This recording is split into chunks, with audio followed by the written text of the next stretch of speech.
Welcome back to semester 2, and we're working on our ICT Integration Workshop 9 at the moment and talking about feedback and ePortfolios.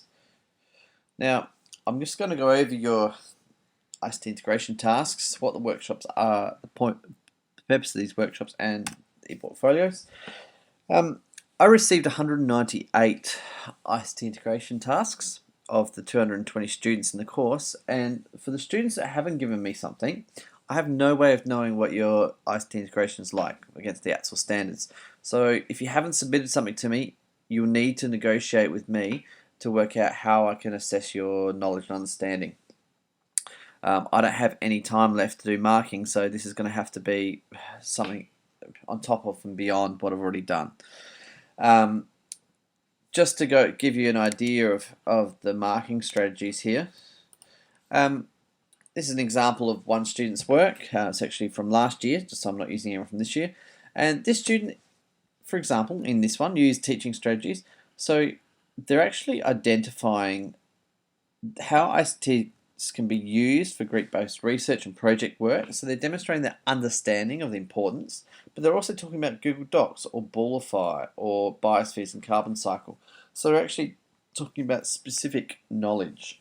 So I would say this person has done quite well for this box, and I would give it a mark of at least 2. At student level, for graduate proficiency, you only need to get a 2. If you do exceptionally well, and this one's probably getting up there, I would actually give it a 3 to say you actually seem to have a highly accomplished knowledge and understanding. Doesn't mean you're actually demonstrating it, but you seem to have a knowledge of it. You're demonstrating the knowledge of it and understanding of it, not demonstrating the actual task. If you have done a little bit less well, so you've got a 1 or a 0 out of 2, then that's really telling me that you are not yet proficient for this topic. Now, it could be for any of these, use teaching strategies. So maybe you're actually not quite extending yourself pedagogically or using ICT. So you might have some really good pedagogy ideas, but not have any way of integrating technology in the classroom. Equally, you might have some really great technology ideas and just a list of different programs you could use, but not have any pedagogy to back it up. If you've got a 0 or a 1, then can I suggest you come and see me. I'm available on Tuesdays from 8 till 10:30, and then later on from 1:30 till 4:30. So book in the time to see me, and we can actually go through. I'm happy for you to come up and say, no, I deserve a 2. This should have been good enough, and then explain to me what you really meant. This is arguing with me is good because it's demonstrating knowledge and understanding, which is the whole purpose of this task. And the task is meant to be a test as a form of learning. If you're meant to have your graduate proficiency at the end of the year. You've only had 6 months of training for some of you. So if you're already reaching those standards, that's great. If you're not up there, that's fine too. We want you to be working towards that. I'm happy to sit with you and we can go through and work out, tease out the things that you could use. Okay. Now, what I'm going to be giving you is a certificate that looks a bit like this. I'll just show you an example. So this one's a practice one I've done for myself, and this is towards graduate proficiency. So I'm not saying you have graduate proficiency because we're not at the end of the year. It's just towards it. And what I've done is I've given a mark for each of the boxes. So mark of 0, 1 or 2. So you can see here this person, which is me, really needs to work on this one. Whereas over here, I'm getting 2s and 3s. So I appear to be quite good for standard 1.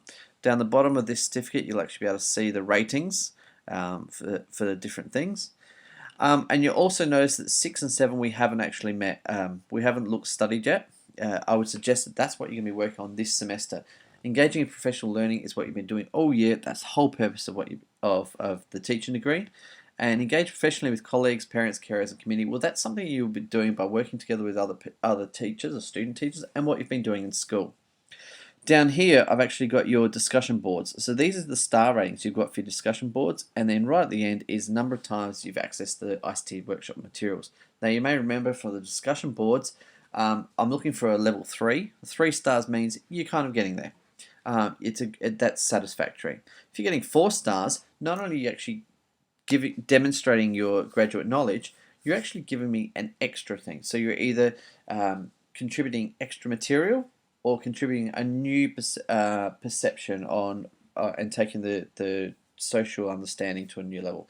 5 is you're actually doing both those things. So if you're getting 4s and 5s, you're doing very well. So the next thing that you're going to be doing is working on an ePortfolio.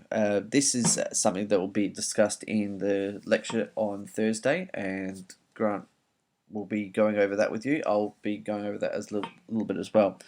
But for me, if I was going to be working on my ePortfolio, and your ePortfolio, you have to concentrate on 3 things from each standard. So you can see here, I've actually got 2s and 3s for these things. So I could pretty much choose any of these to focus on. It's not going to really make a difference. Down here, well, I've actually only got a 1 for this one. So to be honest, I want to improve as a teacher. So I really want to identify how I can improve in this one. So that would definitely be one of the 3 I'd choose. Up here, well, it's quite obvious. I would choose these 3 and really research them and get to know understand them. So that way you can identify what you need to improve on. Down here, I've got quite a few, and then there's actually 4 standards in these ones, but you only need to do 3. Now, can I suggest, to be honest, I would actually try and meet all the standards. If you're actually you've put all that work into it, you've actually demonstrated to me all the standards 1 to 5. So most of this you can actually just cut and paste, and then elaborate further and demonstrate your knowledge. Okay, just going to get out of that. Okay, so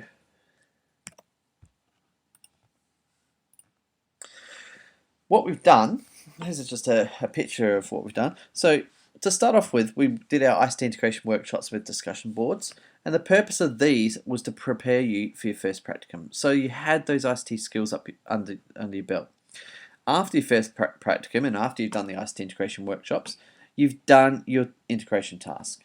You've submitted it to me. I've now sent you back a ATSIL standard or an e-certificate. I've also printed them out. If you haven't got them, it's because I haven't given it to you, I guess, or the email hasn't come through. I'll be doing that this week for the last of the group, and I anticipate handing out the certificates on Thursday, hopefully. That's an awful lot, but we'll see how we go. Anyway, based on this e-certificate, will be working on your next lot of ICT integration workshops and interviews with me and practicing with your PPP.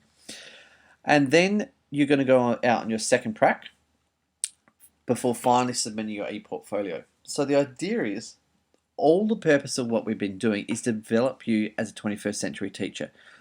Personally, and to be honest, I don't care if you pass or fail a course. What I really care about is, are we supporting you in your development as a teacher? And the most important thing I really care about is, are we preparing you to be able to teach the students in the schools? That's the most important thing. I do not want to have an entire group of student teachers going through and being really poor teachers, and therefore really impacting on the next lot of students in high school and primary school. What I really prefer to see is you as teachers go out and really work out in the community and produce some awesome students. I have to be honest, from the teachers I've spoken to, this group of student teachers has been the best group that's come out as far as utilising technology in the classroom, and all the teachers I've spoken to have said they've been really impressed with how much you're integrating your technology. They've really picked up lots of new stuff, and that's great. Okay. Now, just to get very briefly into ePortfolios, the purpose of a teaching portfolio is pretty simple. You want to demonstrate your teaching skills. You want to evaluate what you need to do to improve. You want other people to be able to give you feedback and actually plan where you want to go next. And in a teaching portfolio is your philosophy and goals, what you want to do, your examples of course content and syllabus, as well as how you're going to improve in your teaching. There's really only 3 different people that are going to be looking at your ePortfolio. Yourself is the most important person because you're going to be reflecting on your teaching and continually going back and reflecting, submitting, reflecting, and so on. This ePortfolio should actually be the start of something you're going to produce and continue on for the rest of your teaching degree. The second person is your peers and also, in a sense, I guess, your uni lecturers who will actually want to see that and see how you're developing. Your peers can also give you feedback, but they'll also use your information to develop their stuff. And the third group is the people who are going to employ you. You really want to make it so your teaching portfolio is easily accessible by anyone else anytime. So that way, if you want to go for a job in a school, whether it be here or interstate or overseas, someone can quickly log on, have a look, and really get a snapshot of you as a person, as a teacher, as an educator. The one we're going to be using, or that I'm going to suggest that you use, is called Plain or Plain Pioneer.